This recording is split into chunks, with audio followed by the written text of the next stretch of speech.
Mental warfare is not metaphor but accurate description of what happens when you operate in toxic environment where other people consciously or unconsciously drain your energy, undermine your confidence, or attack your peace-creating battlefield inside your own mind. Most advice about toxic people treats you as victim, teaching you how to cope with attacks or how to respond to manipulation, creating reactive defensive position that keeps you perpetually exhausted.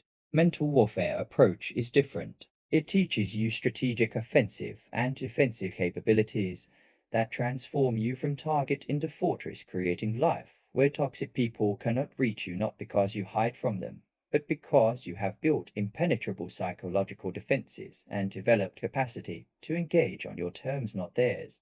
This audiobook teaches 10 battle-tested strategies drawn from military strategic thinking applied to psychological protection, where each strategy corresponds to a fundamental principle of warfare translated into mental and emotional domain. You will learn reconnaissance to identify toxic patterns before engagement begins, fortification to build psychological boundaries that function as shields, selective engagement to choose your battles strategically, energy conservation to avoid wasting resources on unwinnable conflicts, tactical retreat to disengage completely when necessary, counterintelligence to protect information from toxic people, psychological armor to defend against emotional attacks, strategic offense to assert boundaries powerfully, alliance building to create safe support network, and long-term strategy to architect life where toxicity cannot touch you. The military framework is not about being aggressive or confrontational, but about being strategic and prepared, where warriors win not through constant fighting, but through superior preparation, positioning, and willingness to engage only when victory is assured. Stop being reactive target and become strategic fortress. Stop letting toxic people set the terms of engagement and start controlling the battlefield. Master mental warfare and become untouchable. Chapter 1. Reconnaissance: identify toxic patterns before engagement. The first principle of military strategy is reconnaissance. Gathering intelligence about enemy position, capabilities, and patterns before engagement begins, because fighting without information creates unnecessary casualties, while fighting with superior intelligence creates overwhelming advantage. Mental warfare reconnaissance means identifying toxic patterns in people and environments before you are deeply engaged, allowing you to prepare defenses, adjust strategy, or avoid engagement entirely, rather than discovering toxicity after you are already invested and vulnerable. Most people enter relationships, workplaces, and situations without reconnaissance, assuming good faith until proven otherwise, creating pattern where they discover toxicity only after emotional investment makes disengagement costly and painful. Strategic operators conduct reconnaissance, systematically identifying red flags early when disengagement is still easy, rather than late when it requires significant cost. Toxic patterns that reconnaissance reveals include boundary violations, where person consistently ignores your stated limits, testing how much they can take. Emotional manipulation, where person uses guilt, shame, or fear to control your behavior, creating emotional instability. Energy vampirism, where interactions consistently leave you depleted rather than energized. Criticism disguised as concern, where person undermines your confidence while claiming to help you. Unpredictable mood swings, creating environment where you walk on eggshells, never knowing what will trigger explosion. Taking credit for your work while deflecting blame for failures. Isolating you from other relationships, making you dependent on them. And gaslighting, where person denies your reality, making you question your own perceptions.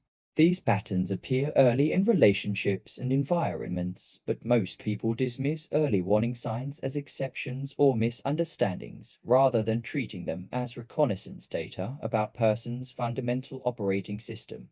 The reconnaissance protocol requires systematic observation in first interactions, where you notice how person responds to small boundary, whether they respect your no or pressure you to change it, how they speak about others when those people are not present, revealing how they will speak about you, whether they take responsibility for mistakes or blame external factors, how they respond to your success with genuine celebration or subtle undermining, and whether interactions energize or deplete you. Trust your reconnaissance data over persons' stated intentions because actions reveal truth while words can deceive. When reconnaissance reveals toxic patterns early, the strategic response is not to invest more deeply hoping to change person, but to maintain distance, protecting your energy for relationships and environments that pass reconnaissance screening. The practical application requires reviewing your current relationships and environments, asking which ones consistently show toxic patterns you have been ignoring, and whether maintaining those connections serves strategic purpose or simply reflects failure to act on reconnaissance intelligence you already possess. Reconnaissance is not paranoia, but wisdom where you gather information systematically, then act on that information strategically, creating life where you engage deeply only with people and environments that earn trust through demonstrated patterns, not stated promises. Chapter 2. Fortification builds psychological boundaries as shields. Military fortification means building defensive structures that protect vital assets from attack. Werewolves, moats, and barriers create zones of safety that enemy cannot easily penetrate. Psychological fortification means building boundaries that protect your energy, attention, and peace from toxic people, creating clear lines between what you will accept and what you will not, where boundaries function as shields deflecting attacks that would otherwise reach your core. Most people have weak or non-existent boundaries, operating with open borders policy, where anyone can take their time, demand their energy, or violate their peace, creating exhaustion and resentment. Strong boundaries are not walls that isolate you from all connection, but strategic fortifications that allow safe people in while keeping toxic people out, where you control access to your inner life rather than granting it automatically to anyone who asks. The types of boundaries requiring fortification include time boundaries, where you protect your schedule from others' demands, deciding what you will give time to rather than being available to everyone always. Emotional boundaries, where you do not take responsibility for others' feelings or allow them to control yours through manipulation. Physical boundaries, where you control who touches you, and when establishing personal space as sovereign territory. Information boundaries, where you control what you share about yourself, recognizing that some people use personal information as weapon. Energy boundaries, where you limit interactions with people who consistently drain you regardless of their intentions or needs.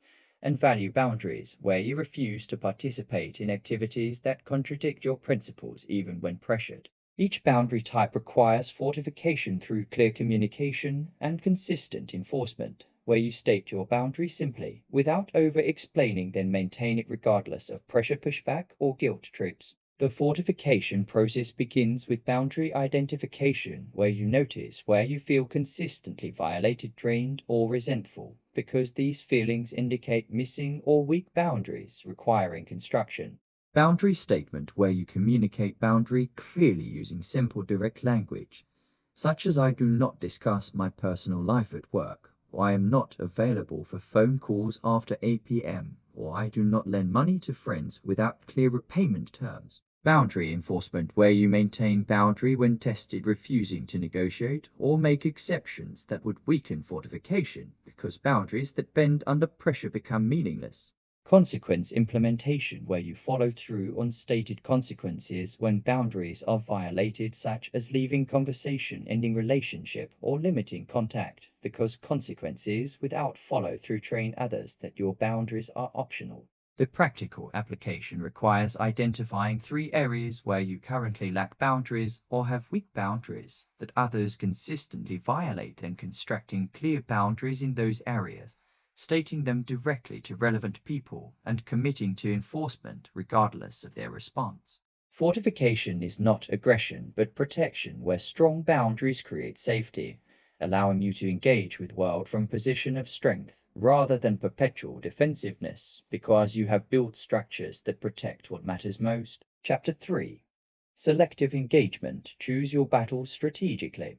Military principle of selective engagement recognizes that fighting every battle depletes resources, creates unnecessary casualties, and diverts attention from strategic objectives, where wise commanders choose which battles to fight based on strategic importance, probability of victory, and resource cost.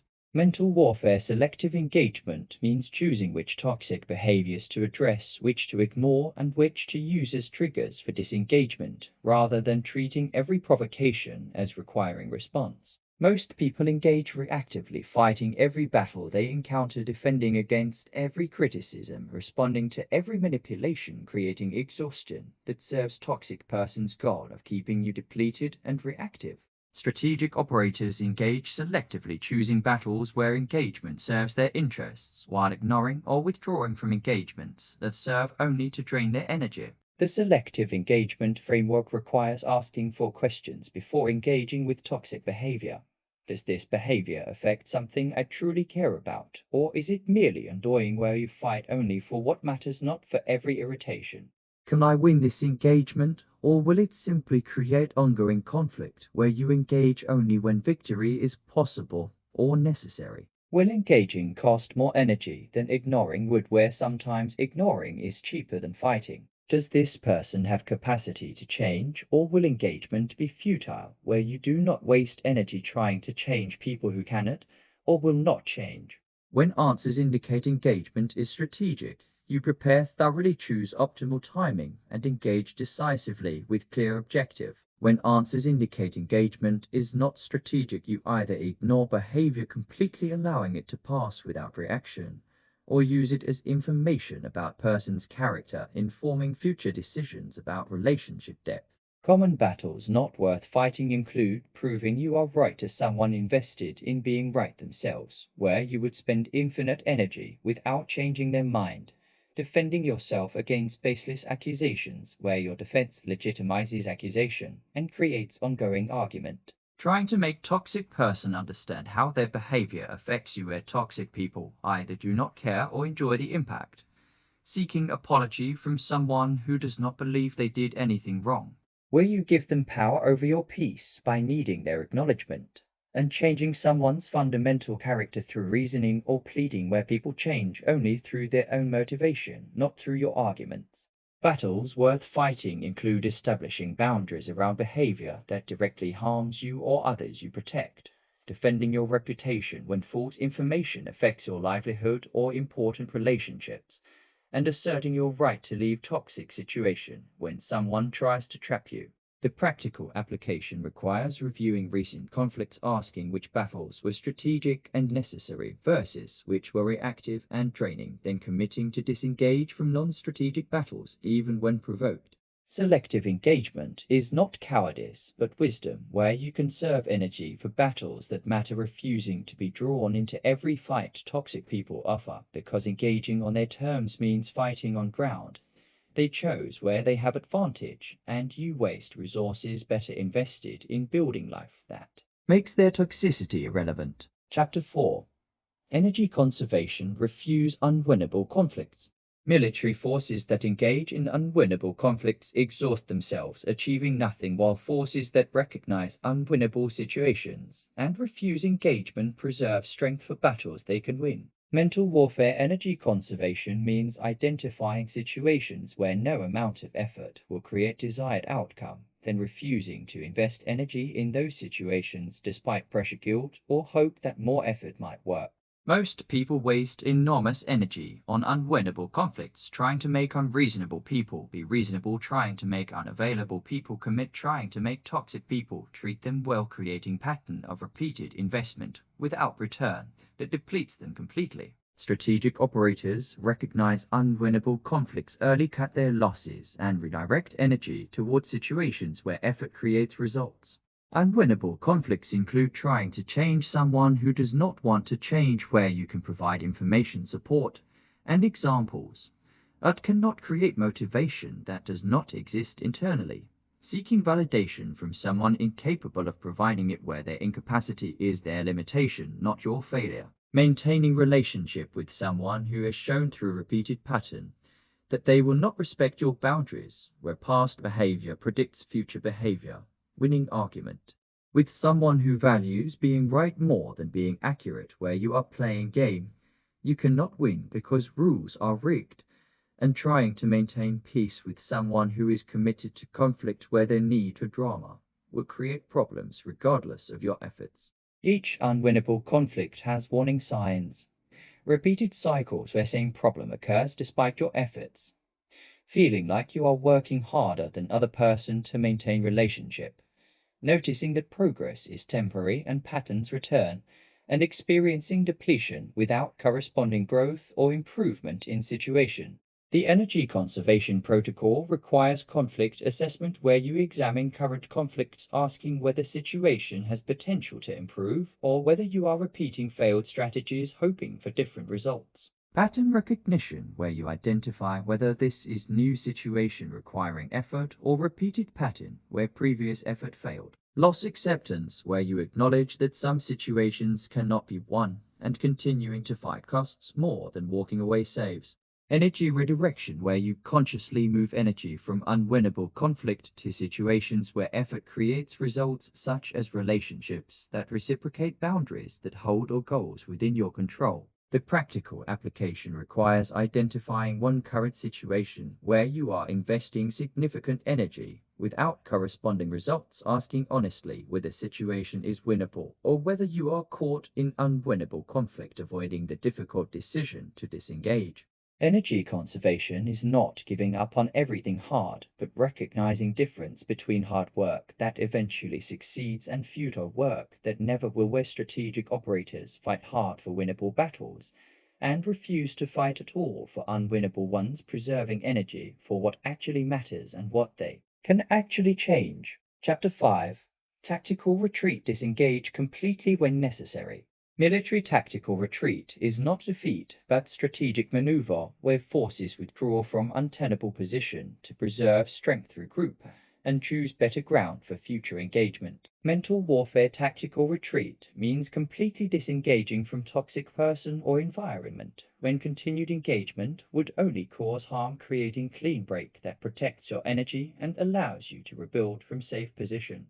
Most people avoid tactical retreat, staying in toxic situations far longer than strategic, because they fear being seen as quitter, confuse endurance with strength, or hope that more time will somehow transform situation. Strategic operators recognize when tactical retreat is necessary, execute it decisively, and refuse to be drawn back into toxic situation through guilt, manipulation, or false promises of change. Situations requiring tactical retreat include relationships where toxic patterns persist despite clear communication and boundary setting showing person is unwilling or unable to change. Workplaces where environment actively damages your mental or physical health and no amount of personal boundary work can compensate for systemically toxic culture. Family dynamics where engaging with certain family members consistently undermines your well-being and they refuse to respect your boundaries. Friendships that have become one-sided, draining, or competitive, where the person sees you as audience for complaints or competition, not genuine friend. And any situation where you have communicated your needs clearly, given other party opportunity to respond, and seen through a repeated pattern that they will not change. Tactical retreat does not require permission from other party, convincing them that retreat is justified, or waiting for perfect moment when they finally push you too far, because these requirements keep you trapped in toxic situation far beyond strategic exit point. The tactical retreat execution requires decision where you make clear internal commitment that you are leaving this situation, ending this relationship, or disengaging from this person. Communication where you state decision clearly without negotiation, using language like I am ending this relationship, or I am resigning from this position, or I will no longer be attending family events, rather than I think maybe we should take a break, which invites negotiation. Boundary enforcement during transition where you refuse attempts to pull you back in through promises of change, declarations of need, or guilt trips about abandoning them. Complete disengagement where you remove yourself fully from situation, cutting contact, blocking communication, and refusing to maintain any connection that would allow toxic dynamics to continue. The aftermath management where you resist urge to return when you feel lonely, guilty, or hopeful, recognizing that these feelings are normal part of withdrawal, but do not indicate that tactical retreat was wrong decision. The practical application requires identifying one situation where you know tactical retreat is necessary, but you have been avoiding making the decision, then setting specific date by which you will execute retreat and following through regardless of intervening emotions or circumstances. Tactical retreat is not failure but victory, where you refuse to sacrifice yourself on altar of toxic situation, valuing your well-being enough to leave when staying serves no purpose except proving you can endure, which is prize not worth winning. Chapter 6. Counterintelligence protect information from toxic people. Military counterintelligence prevents enemy from gaining information about your capabilities, plans, and vulnerabilities that they could use against you. Mental warfare counterintelligence means controlling what information you share with toxic people, recognizing that they will use personal information as weapon to manipulate, undermine, or attack you. Most people share openly and honestly with everyone, treating transparency as virtue without recognizing that toxic people use your honesty against you, twisting your words, using your vulnerabilities as attack points, and sharing your private information to damage your reputation. Strategic operators practice information security, sharing appropriately with safe people while maintaining strict counterintelligence with toxic people who have demonstrated they cannot be trusted with access to your inner life. Information requiring counterintelligence protection includes your vulnerabilities and insecurities, because toxic people use what hurts you as weapon, knowing exactly where to strike for maximum damage.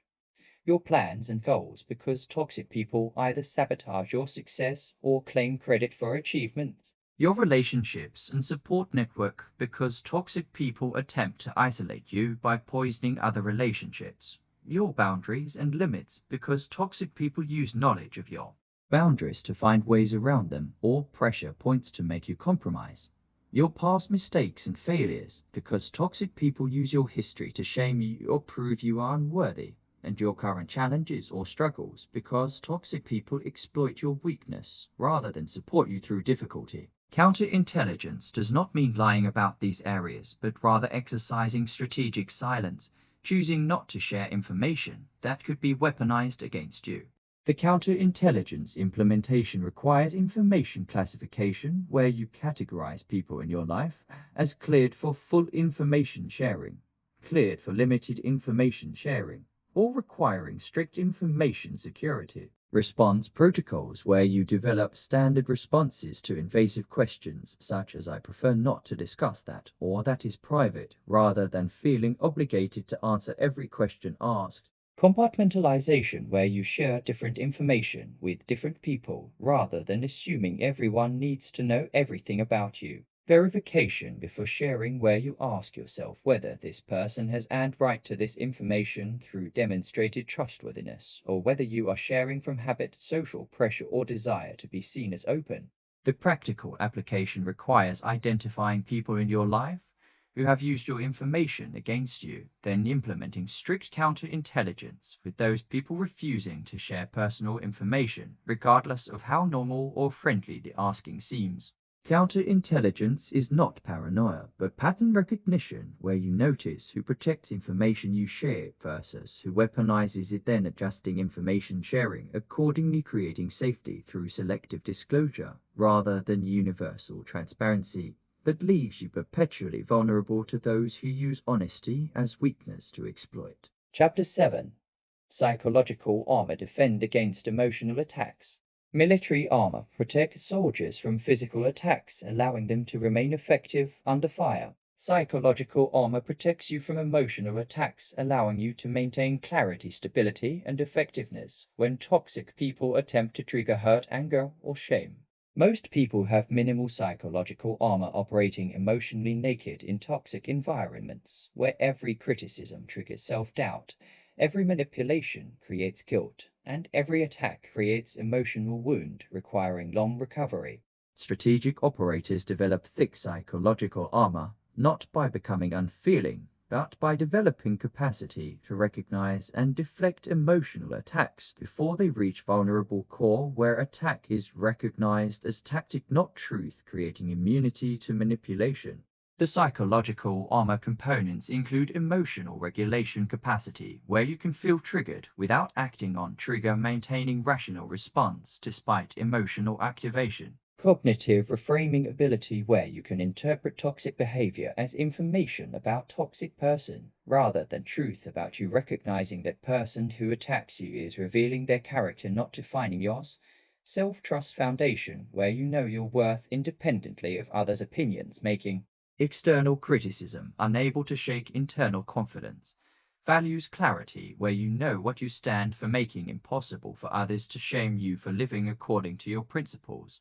And support network reinforcement, where you have people who reflect accurate picture of you, counteracting distorted picture toxic people present.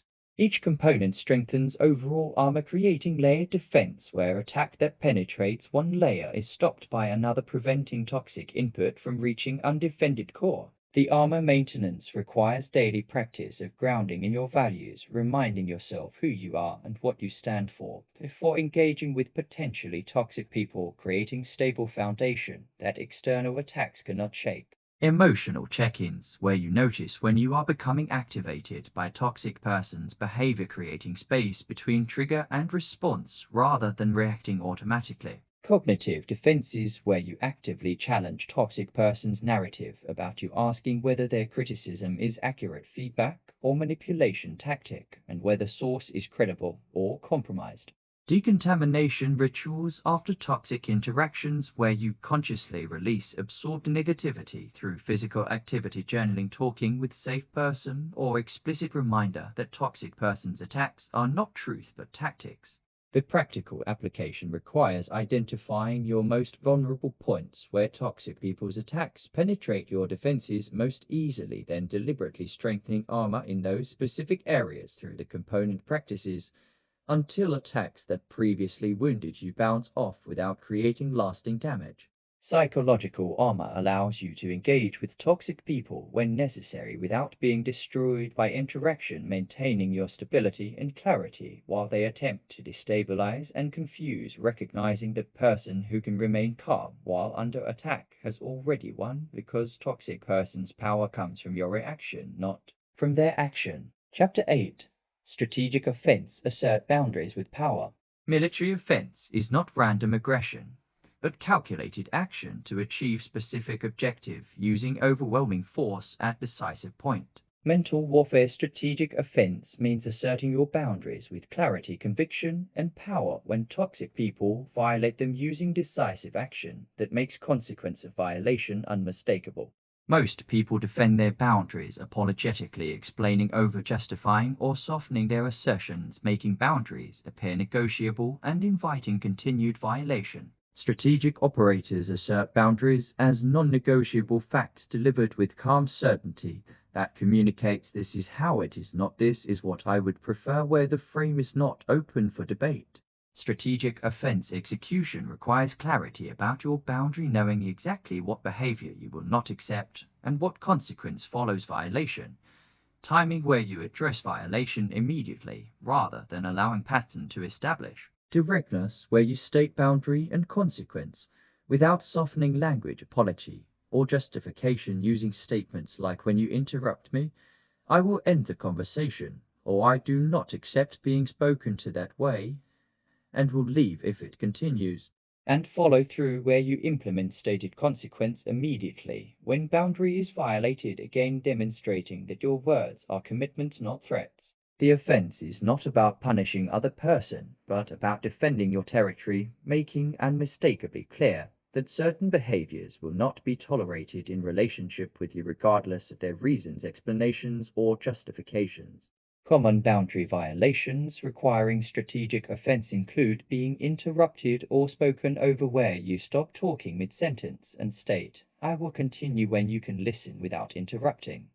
Being criticized or belittled, where you state that comment was inappropriate and I am ending this conversation, then leave. Having your time disrespected through chronic lateness or cancellations, where you state I value my time and will no longer make plans with people who do not respect it. Being pressure to do something you clearly stated you will not do, where you state I already said no and will not discuss this further.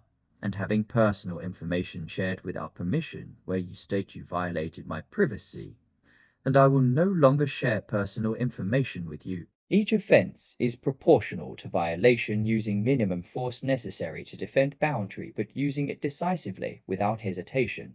The practical application requires identifying one boundary that is currently being violated, repeatedly choosing specific consequence for next violation, stating boundary and consequence clearly to violator, then implementing consequence immediately when next violation occurs, regardless of their surprise protest or attempts to negotiate. Strategic offense transforms you from passive target, hoping toxic people will spontaneously respect boundaries you never enforced, into active defender of your territory who makes boundaries real through action, not just words, creating respect through demonstrated willingness to defend what matters rather than hoping respect will appear without demonstration. Chapter 9.